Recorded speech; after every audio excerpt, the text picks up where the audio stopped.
Attention to orders.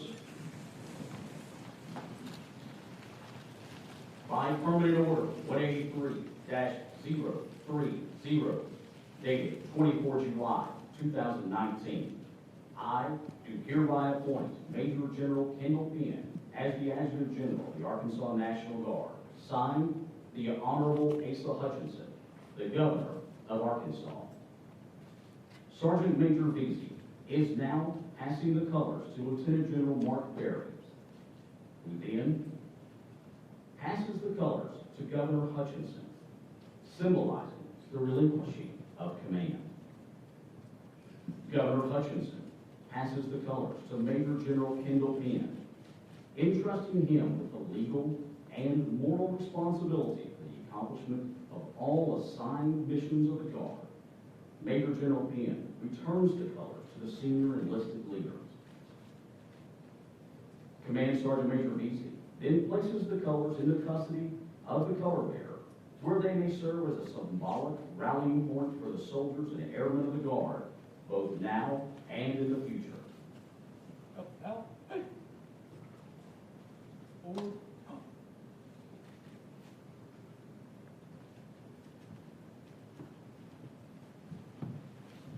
And welcoming to the podium our newest tag, General Penn.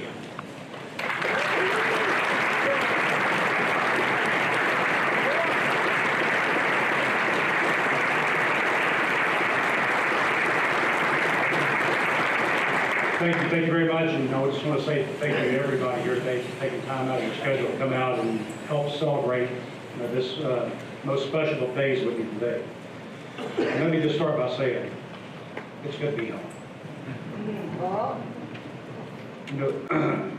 So nobody spends more than 30 years in service without accumulating just a huge number of folks that they need to give credit to, need to say thanks to, and need to acknowledge for the impact that you've had on my life, the impact that you've had on my career.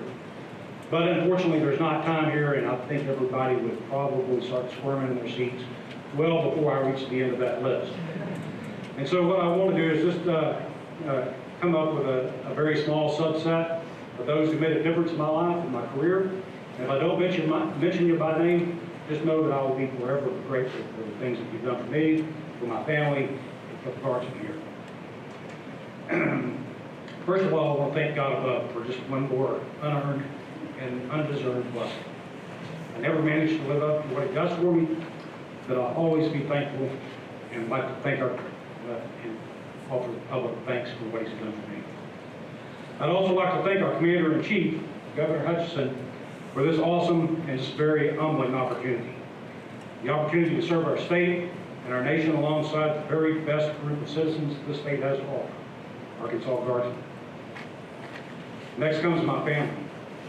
Now, I don't think when I first came up at 18 years of age, still in high school, and told my mom and dad that I'd gone and joined the National Guard, and either one of them were very enthusiastic about the idea. That just like most parents, they see the perils, the possible perils, and not so much the possible potential. But they never failed to support my decision, and through the values and the work ethic that they imparted, I managed to succeed. And so, Mom, just want to say thank you. To my daughters, two of whom were able to make it here today. I've missed birthdays, holidays, basketball games, madrigal feast, and the list goes on and on. And still, they always continue to love me and to call me Dad, and for that, I'll be forever grateful. I've had a lot of mentors, and a lot of folks who came up and helped me along the way and took me by the hand and led me, or stood behind me and give me a good swift kick where I needed it. But I want to mention two here today. Colonel retired Tom Thomas. We've had a long relationship. It goes all the way back to 1993 and 1st Battalion of 153rd Infantry when I was just a young captain. And Tom was the battalion commander. And I'd just come off of active duty, and Tom, we talked about this story over in the NGA building here just a little bit earlier. And I had plans to go into law enforcement, and I didn't see where the Guard fit into that future. And so I thought about it long and hard, and I came up with a pretty good letter that I thought laid out my position for why I needed to resign my commission and go in pursuit of a job. And so I walked into his office and reported into him, and I handed him that letter. And he read through it, and he kind of had a very serious look on his face. And then when he finished, he looked up at me, he promptly tore the letter up and he threw it in the trash. And then he told me that I needed to quit daydreaming and get back to work. And so, Tom, I just want to say thank you for what you did.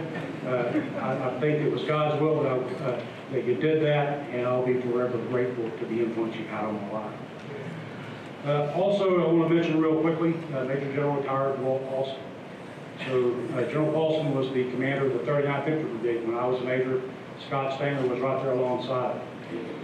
And General Paulson, he had a different view on training. And so we went to a warfighter. Scott and I were both in the plan shop, and we worked through 15 different courses of action. And at the conclusion of every one of them, we would go up and brief. General Paulson would say, "You're not ready yet, go back and work some more." And so at the end of the day, we finally came up with a course of action that fit his vision for where we needed to go and what we needed to do. And that kind of guidance, that kind of hard standards was how he held the entire brigade accountable. And so there, by doing all that, as you look out at the staff that we have today here on Camp Robinson, I've gone around and sat through a lot of good meetings. The level of detail that you guys are managing out there far exceeds anything that anybody ever thought about managing when I was at your level. And that all reflects back upon his hard but fair standards and his unflinching devotion to excellence. And so, sir, thank you again for everything you did.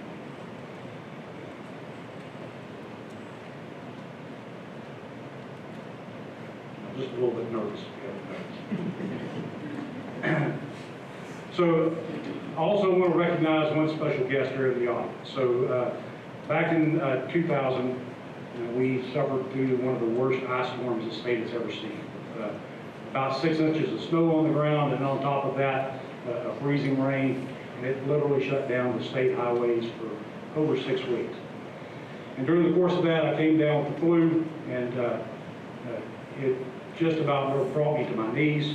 But at the end of it all, after we got the highways back open and things moving again, after a lot of haranguing from my family, I finally went to the doctor to address some issues I was having. And so the doctor took my symptoms, took the chest x-ray, and at the end of that event, I heard what nobody really wants to hear from the doctors. Again, I hate to tell you this, but you probably got cancer and it's spread. So when I walked out of his office, he assigned me to a internal medicine specialist, and we went and saw him, and through the course of the next several months, or next several weeks, determined that it wasn't cancer and wasn't anything near that bad. But still, it was a condition that, through what was the considered normal way of treating, was going to require high-dose corticosteroids. And for those of you who've known me since I was little, I've always had just a little bit of trouble with Snickers bars and weight. And so I knew that if I took that regimen of high-dose corticosteroids, that my weight would get out of control and my service with the Guard would be held hostage. I expected to be put out at the end of that.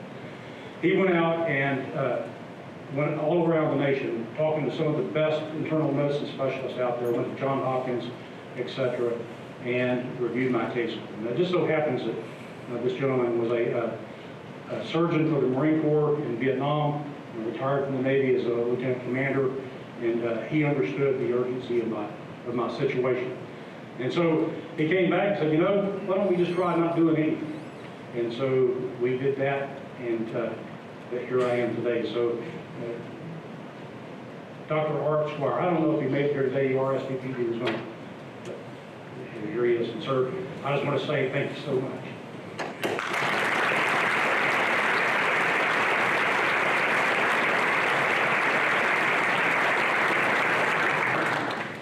Now, I've also got another very, very special group of friends here. So, for those of you that know me well, you know that I went to high school, or went to school at Harmony Grove down south of Beck. You know, there's a very special group of us. We all went from the first grade all the way through the 12th grade together. And I've got to just tell just a real quick story because I got the mic and Jerry doesn't. So, you know, Jerry and I were both very highly accomplished students at Harmony Grove. And when we graduated, I graduated 29, and Jerry graduated 30. And we both tell that story every time we get the chance. But what Jerry never wants to tell us is we're only 35 people in my family. So here in the center section, a whole bunch of those folks are here, and I just want to say thanks again for coming out, guys. We've had a relationship for this entire time. We've always kept in touch with each other, and I just want to say I love you all.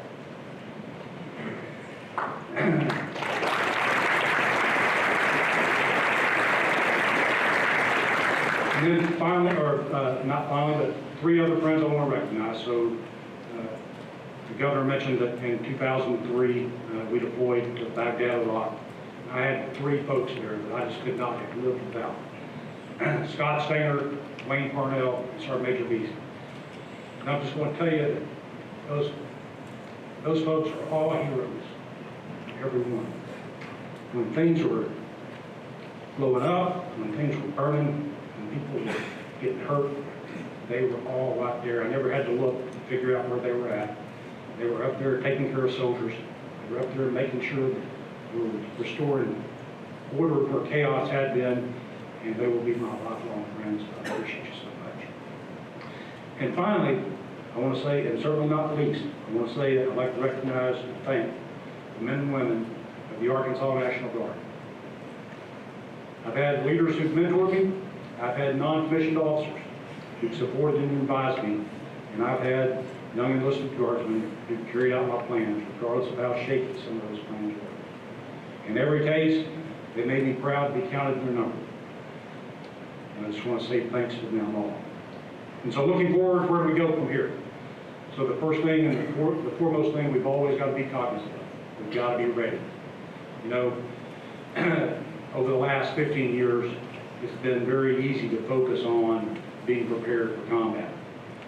But before I just close out and say that that's the way it's always going to be, I want to issue this one. So when I first came to the Arkansas National Guard as an officer, my first PT was the 39th Infantry Brigade. It was in 1985. And we did an annual training period under what I call the old model. We went to Fort Chaffee. We went to the field just for a very short period, a few days a week. We drank a lot in the evenings, and we were an indisciplined lot. We were not ready. And I think about that because when I talked to a mentor of mine, Pat Ewing, Pat had gotten into Guard in the late 1960s. He said it had been that way for as long as he could remember, and it had been that way for about as long as most of his mentors could remember. Now think about that in perspective of the timeline. So 1946, in the 1940s, virtually the entire Arkansas National Guard was mobilized and went to combat. And they helped destroy the Nazis, they helped destroy the Japanese, and they came back home with combat patches on their shoulders, knowing what it took to keep soldiers and airmen alive. Somewhere between 1946 and the late 1960s, we took our eye off the ball. And it happened just that quick. We're not going to let that happen. We're going to stay ready. So be ready for the training. So, to the families and to the employers, what are we going to do for you guys? So we're going to make sure your guardsmen are ready, first and foremost, because that's as much for you as it is for them.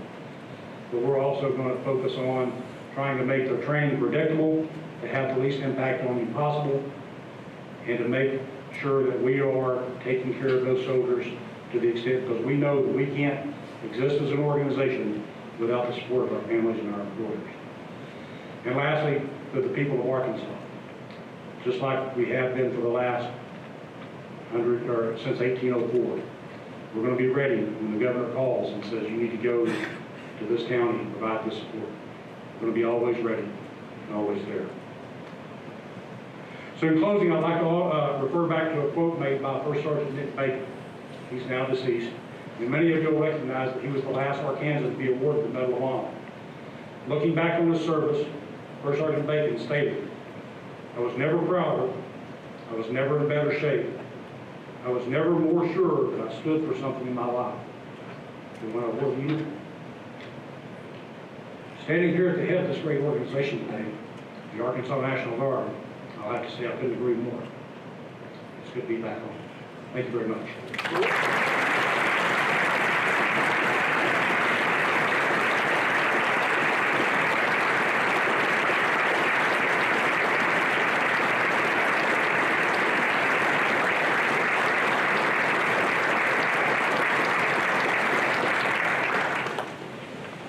Thank you, please. At this time, we have completed the change of command.